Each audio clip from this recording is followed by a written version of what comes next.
ഇന്നലെ തമിഴ്നാട്ടിൽ സന്ദർശനം നടത്തിയ പ്രധാനമന്ത്രി നരേന്ദ്രമോദി ചോള വംശത്തിൻ്റെ കുലമഹിമയ്ക്ക് മുന്നിൽ ശിരസൂനിക്കുകയായിരുന്നു. അദ്ദേഹം ഗംഗൈക്കൊണ്ട ചോളപുരം ക്ഷേത്രത്തിൽ പോയി ആടി തിരുവാതിര ഉത്സവത്തിൽ പങ്കെടുത്തു.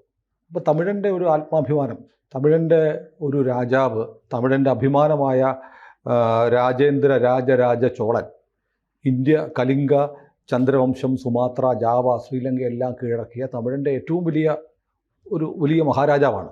ആ രാജാവിൻ്റെ ഓർമ്മകൾ പുതുക്കുന്ന, ഗംഗാ സമതലം കീഴടക്കി ഗംഗൈക്കൊണ്ട ചോളനായി മാറിയ രാജേന്ദ്ര ചോളനെ അനുസ്മരിച്ച് അവിടെ ചെന്ന് മോദി തമിഴകത്ത് പുതിയൊരു രാഷ്ട്രീയം പറയുകയാണ്. എനിക്കറിയാമല്ലോ ആര് ഈ ചോളൻ, സത്യത്തിൽ എനിക്കറിയില്ല. അക്ബറിൻ്റെ ഭരണപരിഷ്കാരം ചോദിക്കും, ഞാൻ പറയാം. അതൊക്കെയല്ലേ നമ്മളെ പഠിപ്പിച്ചിട്ടുള്ളൂ. ഷാജഹാന് എത്ര പെണ്ണുങ്ങളെ കല്യാണം കഴിച്ചു എന്നുള്ളത് കൃത്യമായിട്ട് ഞാൻ പറയാം. ഔറംഗസീബ് എത്ര കല്യാണം കഴിച്ചു, എന്തെല്ലാം ചെയ്തു, അദ്ദേഹം നന്മയ്ക്കായിട്ട് ചെയ്ത കാര്യങ്ങൾ ഇപ്പോഴും എനിക്ക് ഓർമ്മ കണ്ണു പറയുന്നത്. ഇതൊക്കെ ഞാൻ പറയാം. അല്ലാതെ ഈ ചോഴൻ, ചേരൻ, പാണ്ഡ്യൻ, കട്ടബൊമ്മൻ എന്നൊക്കെ പറഞ്ഞ് പണ്ട് തമിഴ്നാട്ടിൽ ബസ് സർവീസിന് പേരിടുമായിരുന്നു. ഇപ്പോൾ അതെല്ലാം മാറ്റിയിട്ട് തമിഴ്നാട് സർക്കാരാക്കി. അതെന്തോ വലിയ വഴക്കിലും ബഹളത്തിലും കലാശിച്ചു. അന്നാണ് ഞാൻ ആദ്യം ചേരൻ എന്നുള്ള പേര് ഞാൻ കാണുന്നത്. കോയമ്പത്തൂർ പാലക്കാട് തമിഴ്നാടിൻ്റെ ബസ്, അതിൻ്റെ പേര് ചേരൻ പോക്കുവരത്ത് കഴകം എന്നായിരുന്നു. കട്ടബൊമ്മൻ എന്നുള്ള പേര് ഞാൻ കാണുന്നത് നാഗർകോവിൽ തിരുവനന്തപുരം ബസ് തമിഴന്മാരുടെ ഓടുമ്പോഴാണ് കട്ടബൊമ്മനെ കാണുന്നത്. ഈ പറഞ്ഞ ചോഴനെയും ഒന്നും ഞാൻ കണ്ടിട്ടില്ല, എനിക്കൊന്നും അറിഞ്ഞുകൂടാ. ഞാൻ നിരപരാധിയാണ്. എൻ്റെ അച്ഛനെ പറ്റിയോ അപ്പൂപ്പനെ പറ്റിയോ ഒന്നും എന്നെ പഠിപ്പിച്ചിട്ടില്ല. ഏതോ ചില വെങ്കുമാരുടെ ചരിത്രമൊക്കെ എന്നെ പഠിപ്പിച്ചിട്ടുണ്ട്, പള്ളിക്കൂടത്തിലും കോളേജിലും എല്ലാം. ഇതാണ് സത്യം. നമ്മുടെ ഇപ്പോൾ തായ്ലൻഡ്, കംബോഡിയ ഒരു വഴക്ക് നടന്നില്ലേ, ഒരു 3-4 ശിവക്ഷേത്രത്തിന് വേണ്ടിയിട്ടാണ്. അത് അതിൻ്റെ ചർച്ചയ്ക്കായിട്ട് മലേഷ്യയിൽ ഇപ്പോൾ ഇന്ന് സീസ് ഫയറിന് ആലോചിക്കാൻ നിൽക്കുന്നത്. ട്രംപും ഒക്കെ ഇടപെടുന്നു. സീസ് ഫയർ പുള്ളിയുടെ ഒരു സ്പെഷ്യൽ. ഞാൻ ഇടപെടണോ? ഈ സാധനത്തിൻ്റെ മൂലകാരണം എന്താണെന്നറിയാം? അവിടുത്തെ ഒരു ശിവക്ഷേത്രമാണ്. ഇപ്പം അത് ബൗദ്ധക്ഷേത്രമാണ്. അത് ഈ രാജരാജ ചോഴൻ്റെ പരമ്പരയിൽപ്പെട്ട ആദിത്യരാജ ചോഴൻ. ചോഴൻ തന്നെയല്ലേ? ചോളൻ ചോളൻ തന്നെ. കാരണം തമിഴിൽ ഴായില്ല, ളായാണ് ഉപയോഗിക്കുന്നത്. എന്നാലും ഒരുപാട് പേര് ഴായും പറയും കേട്ടോ, പറയാം വഴങ്ങാഞ്ഞിട്ടൊന്നുമല്ല. ബട്ട് ചോളൻ എന്നാണ് അവർ പറയുന്നത്. അപ്പോൾ ഇയാളാണ് ഈ ക്ഷേത്രം പണിഞ്ഞത്. ഇതല്ലാതെ 2 ക്ഷേത്രം കൂടെ ഇവിടെ പണിഞ്ഞു. പക്ഷെ മെയിൻ ഒരു ക്ഷേത്രം അതിപ്പോൾ ബൗദ്ധക്ഷേത്രമാണ്. കാരണം ഈ ചോഴൻ്റെ പോക്കിന് ശേഷം ബുദ്ധമതം അവിടെ പ്രചരിച്ചു. അപ്പോൾ അന്ന് സംഭവിക്കുന്നതെന്ന് വെച്ചാൽ ബുദ്ധമതം ഹിന്ദുമതത്തിൻ്റെ ഒരു ഓഫ് ഷൂട്ട് മാത്രമാണല്ലോ. അപ്പോൾ പ്രത്യേകിച്ച് മാറ്റമൊന്നും വരുന്നില്ല. ആരാധന, പൂജാ സമ്പ്രദായമൊക്കെ ഒന്ന് മാറി. ബട്ട് വിഗ്രഹവും സംഗതിയൊക്കെ അത് തന്നെ. ശിവനാണ്. ശിവനെ അവർ സാൻസൂങ് എന്നൊക്കെ പറഞ്ഞൊരു പേരൊക്കെ ഇട്ട് അവർ വിളിക്കും. സംഭവം ശിവൻ തന്നെ. അപ്പോൾ ഇങ്ങനെ അതൊരു ബൗദ്ധക്ഷേത്രമെന്ന് നമുക്ക് വിളിക്കാം. ഇപ്പോൾ ആസ് സച്ച് ബൗദ്ധക്ഷേത്രമാണ്, ബട്ട് ഹിന്ദു ക്ഷേത്രമാണ് ഈ ചോഴൻ സ്ഥാപിക്കുന്ന കാലത്ത്. പിന്നീട് ബുദ്ധമതം ലോകമെങ്ങും വ്യാപിച്ചപ്പോൾ ഈ പ്രദേശം മുഴുവൻ തായ്ലൻഡ്, കംബോഡിയ, ലാവോസ്, വിയറ്റ്നാം അവിടെ എല്ലാം ബുദ്ധമതമായി. ഇപ്പം അവിടുത്തെ പ്രൊമിനൻ്റ് മതം എന്ന് പറയുന്നത് ബുദ്ധമതമാണ്. ബുദ്ധമതക്കാരാണ് രണ്ടും, ഈ തായ്ലൻഡും അതെ, കംബോഡിയയും. തായ്ലൻഡിന് അമേരിക്കയുമായിട്ടൊരു ട്രീറ്റിയൊക്കെ ഉണ്ട്. കംബോഡിയയ്ക്ക് അതൊന്നുമില്ല, ഗതികെട്ടവരാണ്. തായ്ലൻഡിൻ്റെ കയ്യിൽ F-16 വിമാനങ്ങളുണ്ട്. തായ്ലൻഡ് അതെടുത്തിട്ട് അങ്ങ് പ്രയോഗിച്ചു. കംബോഡിയ അവരുടെ തട്ടിക്കൂട്ടി എന്തോ ഒരു ഡ്രോണൊക്കെ ഉണ്ടായിരുന്നു, ആളിനെ എറിഞ്ഞ് അവരെ ആർക്കൂടെ വഷളായി, കുറേ ആളും ചത്ത്. അങ്ങനെയാണ് ആ പ്രശ്നം. ഇതിൻ്റെ ബേസിക്കായിട്ട് നിൽക്കുന്നത് ഈ ചോഴ സാമ്രാജ്യത്തിലെ ആൾ സ്ഥാപിച്ച ക്ഷേത്രമാണ്. അത് എൻ്റെയാണെന്ന് നിൻ്റെയാണ്. കംബോഡിയ സൈനികമായിട്ട് വീക്കായതുകൊണ്ട് അവർ ഇൻ്റർനാഷണൽ കോർട്ട് ഓഫ് ജസ്റ്റിസിൽ പോയി. ഇൻ്റർനാഷണൽ കോർട്ട് ഓഫ് ജസ്റ്റിസ് ഇത് കംബോഡിയയുടെ ആണ് ക്ഷേത്രം എന്ന് വിധിയും കൊടുത്തു. തായ്ലൻഡ് അവർ ഇൻ്റർനാഷണൽ കോർട്ട് ഓഫ് ജസ്റ്റിസിനെ അംഗീകരിക്കുന്നില്ല, ഇസ്രായേൽ അംഗീകരിക്കുന്നില്ല. ഏത് ഇൻ്റർനാഷണൽ കോർട്ട് പോകണം? ഇതാണ്. തായ്ലൻഡ് പറഞ്ഞു പോയി പണി നോക്കപ്പോൾ ഇൻ്റർനാഷണൽ കോർട്ട് ഓർഡർ വിടുന്നു പറഞ്ഞിട്ട് അടിച്ചോടിച്ച് എല്ലാവരും അത് അവരുടെ കയ്യിൽ തന്നെ ഇരിക്കുന്നു. അത് കിട്ടണം എന്നുള്ള തർക്കം നിതാന്തമായിട്ട് നിരന്തരമായിട്ട് അവിടെ ചെറിയ പൊട്ടലും ചീറ്റലുമായിട്ട് നിൽക്കുന്നുണ്ട്. അതിപ്പോൾ ഒന്ന് പൊട്ടിത്തെറിച്ചതാണ് ഈ തായ്ലൻഡ് കംബോഡിയ. ഞാൻ ഈ പറഞ്ഞ കാര്യം എന്താണെന്ന് വെച്ചാൽ പൊതുവേ ഹിന്ദുക്കളെ പറഞ്ഞ് പഠിപ്പിച്ചിരിക്കുന്നത് നമ്മൾ ഈ ഭാരതത്തിനുള്ളിൽ തന്നെ ജീവിച്ചവരാണ്, പുറത്തെങ്ങും പോയിട്ടില്ല. അതൊരു മഹത്വമായിട്ടും കൂടെ നമ്മൾ വേറെ ആരെയും ആക്രമിക്കാനോ കീഴടക്കാൻ, ഇത് ചോഴന്മാർ പോയത് ആക്രമിക്കാനും കീഴടക്കാനും ഒന്നുമല്ല. അതൊരു സാംസ്കാരികമായ പോക്കായിരുന്നു. വേണമെങ്കിൽ സാംസ്കാരിക അധിനിവേശം എന്നൊക്കെ പറയാം. എന്തുവായിക്കോട്ടെ, അവരുടെ പ്രഭാവം കടൽ കടന്ന് ഒരുപാട് സ്ഥലത്തേക്ക് പോയി. അപ്പോൾ മോദി ഇപ്പോൾ ഇത് ചെയ്യുന്നത് ഒന്ന് നാഷണൽ ഇൻ്റഗ്രേഷൻ, അദ്ദേഹത്തിൻ്റെ ഒരു നാഷണൽ ഫീലിംഗ് ഉണ്ടാക്കുക എന്നുള്ളൊരു ബേസിക് അജണ്ട. ഇത് കൂടാതെ ഇതിന് ഈ തായ്ലൻഡ് കംബോഡിയ യുദ്ധവുമായിട്ടും ഒരു ബന്ധമുണ്ട്. മോദി ഈ കിഴക്ക് തമിഴ്നാട്ടിൽ ഈ രാജരാജ ചോഴനെ ലിഫ്റ്റ് ചെയ്യുമ്പോൾ പടിഞ്ഞാറ് വേറൊരു ജോലി ചെയ്തിട്ടാണ് വന്നത്. ഈ നമ്മളുടെ മാൽദീവ്സും നമ്മളും തമ്മിൽ ഇപ്പോൾ നല്ല ലോക്യത്തിലായില്ല. മാൽദീവ്സിൻ്റെ പ്രധാനമന്ത്രി മുഹമ്മദ് മൊയ്സു ഇവിടെ വന്നു എന്ന് പറഞ്ഞു കഴിഞ്ഞാൽ അതൊരു നാടകീയമായ വരവായിരുന്നു. ഇയാൾ ഇന്ത്യ ഔട്ട് എന്ന് പറഞ്ഞിട്ടാണ് അവിടെ ജയിച്ചത്. അതെ അതെ, ഇന്ത്യ പുറത്തു വേണം. കാര്യം എന്താ, ഒരു 75 ഇന്ത്യൻ പട്ടാളക്കാരുണ്ട്. അത് ഇതിനു മുമ്പ് മാൽദീവ്സ് തന്നെ വിളിച്ചു വരുത്തുക. അവർക്കവിടെ വലിയൊരു ആശുപത്രിയുണ്ട്.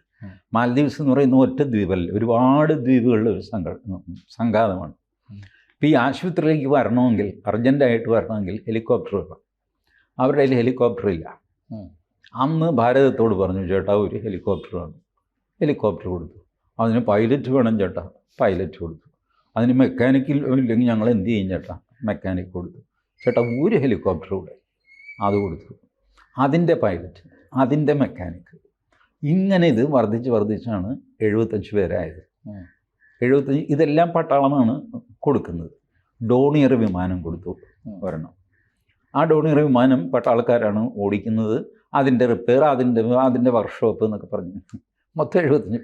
ഇന്ത്യ ഔട്ട്, ഇന്ത്യ പോകണം. മൊയ്സു അങ്ങ് പറഞ്ഞ് പരുത്തി. പല ദ്വീപായി കഴിയുമ്പോൾ കമ്മ്യൂണിക്കേഷൻ പല രീതിയിൽ, ഇതേ മറ്റേ ദ്വീപിൽ ഇന്ത്യ കയറി കേട്ടോ, കയറിയോ, ഇനി അടുത്തത് നീ നോക്കുന്നു. ഇങ്ങനെ ഇന്ത്യ വിരുദ്ധ വികാരം ഉണ്ടാക്കിയിട്ടാണ് ഇയാൾ ജയിച്ചത്. ചൈനയുമായിട്ട് കൂട്ടുകൂടാമെന്ന് പറഞ്ഞു, ഒന്നും നടന്നില്ല. ചൈന ആർക്കും അങ്ങനെ പെട്ടെന്നൊന്നും ആരെയും സഹായിക്കുന്നില്ല. അവരുടെ കൂട്ടത്തിലും കൂട്ടും. ഇതുകൊണ്ട് അവസാനം അരിയില്ല, തുണിയില്ല, കഞ്ഞിയില്ല എന്നൊക്കെ ആയി കഴിഞ്ഞപ്പോൾ മോദിയെ വിളിച്ചു. ചേട്ടാ ഒന്നുമില്ല ചേട്ടാ. നീ എന്തോ വലിയ ആളാണ്. അല്ല അത് ഞാൻ ഓർക്കണില്ല, അത് മറന്നുപോയി. അമ്നീഷ്യം. അപ്പോൾ ഇല്ലേ 500 എന്ന് പറഞ്ഞ പോലെ സഹായിക്കാൻ ഞാൻ അങ്ങോട്ട് വരണോടാ, ഇങ്ങോട്ട് വേണം. അങ്ങനെ റിപ്പബ്ലിക് ഡേക്ക് മൊയ്സു ഇവിടെ വന്നു. മൊയ്സു അവതാ പറഞ്ഞു, ഇങ്ങനെയാണ്, വലിയ കഷ്ടപ്പാടാണ്. ശരി നോക്കട്ടെ, ഞാനിവിടെ വരാമെന്ന്. ഇതിനിടയ്ക്ക് വലിയൊരു അടിയും കൊടുത്തു. ഒരു കസേരയിട്ട് ലക്ഷദ്വീപ് പോയിരുന്നു. ആ ഒറ്റ ഫോട്ടോ കൊണ്ട് മൊയ്സുവിൻ്റെ ടൂറിസം മുഴുവൻ മുടിഞ്ഞ് പണ്ടായിരുന്നെങ്കിൽ എല്ലാവരും ക്യാൻസൽ ചെയ്ത് ലക്ഷദ്വീപിലേക്കാക്കി. ഇപ്പം നമ്മൾ ടൈസ് നോർമൽ ചെയ്തിട്ട് 4650 കോടി രൂപ കാശായിട്ട് വായ്പ കൊടുക്കാമെന്ന് പറഞ്ഞു. ചായ കുടിക്കാൻ കാശ് വേണ്ടേ? 4650 കോടി രൂപ കാശായിട്ട്. പിന്നെ മറ്റ് രീതിയിലുള്ള ടൈസ്, ഫ്രീ ട്രേഡ് എഗ്രിമെൻറ്റ്, ഒരു 2 ലക്ഷം ഏക്കർ നമുക്ക് പാട്ടത്തിന് എടുത്തോളാൻ പറഞ്ഞു. പാട്ടത്തിനെടുത്താൽ നമ്മളവിടെ പൊറുതി തുടങ്ങി. ഇനി ആ ബേസ് നമ്മൾ വിട്ടുകൊടുക്കുന്ന പ്രശ്നമില്ല. ഇങ്ങനെ ചെയ്തതിന് കാര്യം എന്താണെന്ന് വെച്ചാൽ, ഇപ്പുറത്ത് കിഴക്ക് വശത്ത് ഏറ്റവും വേഗം അപ്രോച്ച് ചെയ്യാനായിട്ട് മാൽദീവ്സിൻ്റെ ആ താവളം നമുക്ക് ആവശ്യമാണ്. അപ്പോൾ കന്യാകുമാരി ഭാഗത്തുകൂടെ ഇങ്ങനെ ക്രോസ് ചെയ്തിട്ട് അങ്ങോട്ട് പോകും.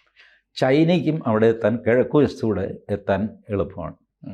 ചൈന കംബോഡിയയെ മനസ്സുകൊണ്ട് പിന്തുണയ്ക്കുന്നുണ്ട്. ആയുധമൊന്നും ഇതുവരെ കൊടുത്തു തുടങ്ങിയിട്ടില്ല. അങ്ങനെ കൊടുത്തു തുടങ്ങാനൊരു സാധ്യതയുണ്ട്. അപ്പോൾ അങ്ങനെ ആണെങ്കിൽ നമുക്കത് ബ്ലോക്ക് ചെയ്യാനോ ഒക്കെ ഞങ്ങളിവിടെ ഉണ്ട് കേട്ടോ ചേട്ടാ, വലിയ കളിയൊന്നും കളിക്കരുതെന്ന് സിഗ്നൽ കൊടുക്കണമെങ്കിൽ ഈ വെസ്റ്റേൺ സൈഡ് നമുക്കൊന്ന് ക്ലിയർ ആയിട്ട് കിട്ടണം. വെസ്റ്റേൺ സൈഡിൽ ഉപദ്രവമൊന്നും ഇല്ലാതെ കിട്ടണം. അപ്പോൾ അതൊക്കെയാണ് നമ്മുടെ ലക്ഷ്യം. അപ്പോൾ ഈ 2 ഉദ്ദേശത്തോടു കൂടിയാണ് മാൽദീവ്സിൽ കെട്ടേണ്ടടുത്ത് കെട്ടിയിട്ട് തമിഴ്നാട്ടിൽ വന്നിട്ട് ഇത് ഓർമ്മിപ്പിച്ച്, രാജരാജ ചോളൻ എന്ന് പറഞ്ഞാൽ ഇത് ഇപ്പോഴത്തെ അവസ്ഥയിൽ സ്ട്രൈക്ക് ചെയ്യാൻ പോകുന്നത് കംബോഡിയയിലും തായ്ലൻഡിലുമാണ്. കാരണം അവരുടെ പ്രിയപ്പെട്ടത്, ആത്മീയ തലത്തിൽ അവർക്ക് ഏറ്റവും പ്രിയപ്പെട്ടതെന്ന് അവർ വിചാരിക്കുന്ന ആ അമ്പലം സ്ഥാപിച്ച ആളിൻ്റെ പേരാണ് ഇവിടെ മോദി ഉയർത്തിവിടുന്നത്. അത് മാത്രമല്ല, ഈ ഉത്തരേന്ത്യൻ പൊളിറ്റിക്സിനോട് പൊതുവെ മുഖം തിരിച്ചു നിൽക്കുന്നവരാണല്ലോ തമിഴ്നാട്ടിലെ ദ്രാവിഡ പാർട്ടിക്കാർ. രാജേന്ദ്ര ചോളൻ അവിടെ പോയിട്ട് ഗംഗാ നദിയെ ഇങ്ങോട്ട് കൊണ്ടുവന്ന് ഒരു തടാകം തന്നെ ഉണ്ടാക്കി, ഗംഗാ നദി ജലം നിറച്ചു. ഈ ഉത്തരേന്ത്യൻ പൊളിറ്റിക്സിനോട് മുഖം തിരിച്ച് നിൽക്കുന്നു എന്ന് പറയുന്നത് പൊളിറ്റിക്സ് വെച്ചുകൊണ്ടുള്ളൊരു പറച്ചിലാണ്. BJP അവിടെ അധികാരത്തിൽ വരുന്നില്ല, കോൺഗ്രസ് അധികാരത്തിൽ നിന്ന് പോവുകയും ചെയ്തു. പെരിയോറാണ് ബിംബം. ഇതാണ് ഈ പറയുന്നത്. പെരിയോർ ബിംബമൊക്കെയാണ്, പക്ഷേ പെരിയോർ തീരെ പരാജയപ്പെട്ടു പോയി. പെരിയോർ ഈ കറുപ്പ് വസ്ത്രം ഉടുപ്പിക്കാൻ ശീലിച്ചത് പെരിയോറാണ്. എന്നിട്ട് പെരിയോർ നമ്മുടെ ഈ കോയമ്പത്തൂർ, ഈറോഡ്, സേലം ഭാഗത്ത് ഒരു 4000 ഗണപതി വിഗ്രഹങ്ങൾ എടുത്ത് ഓടയിലേക്ക് കളഞ്ഞു. ഇപ്പം ആ ഏരിയയിൽ 40,000 ഗണപതിയുണ്ട്. ഓരോ ആര്യവേപ്പിൻ്റെ ചോട്ടിലും ഗണപതി ഇരിക്കുന്നതാണ്. 40,000. അതേ കറുപ്പ് വസ്ത്രം എടുത്തിട്ട് ഈ പറഞ്ഞ പെരിയോരുടെ ആൾക്കാർ മുഴുവൻ ശബരിമലയ്ക്ക് വരാൻ തുടങ്ങി. വസ്ത്രം മാറേണ്ട കാര്യമില്ല. കാരണം കറുപ്പ് എന്ന് പറഞ്ഞ പെരിയോർ ഇറക്കിയ നമ്പർ അതിന് മുമ്പേ ഇറക്കിയ ആളാണ് അയ്യപ്പൻ. അപ്പോൾ അയ്യപ്പൻ പറഞ്ഞു, കറുപ്പാണോ, ഇങ്ങോട്ട് പാടാ. എല്ലാവരും കൂടെ അങ്ങോട്ട് പോയി. പക്ഷെ എന്നിട്ടും ഈ അവിടെ തെരഞ്ഞെടുപ്പ് വരുമ്പോഴത്തേക്ക് നിരീശ്വര മതം പറയുന്നില്ല. അവരുടെ ആൾക്കാർ ഈ തീയിൽ ആഴി കൂട്ടിയിട്ട് കോയമ്പത്തൂർ DMKയുടെ MLA ആണ് ഈ കനലിലൂടെ നടക്കുന്ന ഏർപ്പാടുണ്ടല്ലോ, അത് കോയമ്പത്തൂർ നടത്തിയത് അയാളാണ്. അയാൾ എന്നിട്ട് അതിലൂടെ നടന്നു. 4-5 പേരുടെ കാല് പൊള്ളി, ബാക്കിയുള്ളവരുടെ പൊള്ളിയില്ല. അതിന് സ്കില്ല് വേണം. നമ്മൾ ഈ അമ്മമാരൊക്കെ കനലെടുത്ത് തിരിച്ച് അടുപ്പിലിടുകയില്ലേ, ആ സ്കില്ലാണ്. അത് വളരെ ഫാസ്റ്റായിട്ട് ആ കനലിൽ കൂടെ അങ്ങ് പോയി കഴിഞ്ഞാൽ നിങ്ങൾക്ക് പൊള്ളില്ല.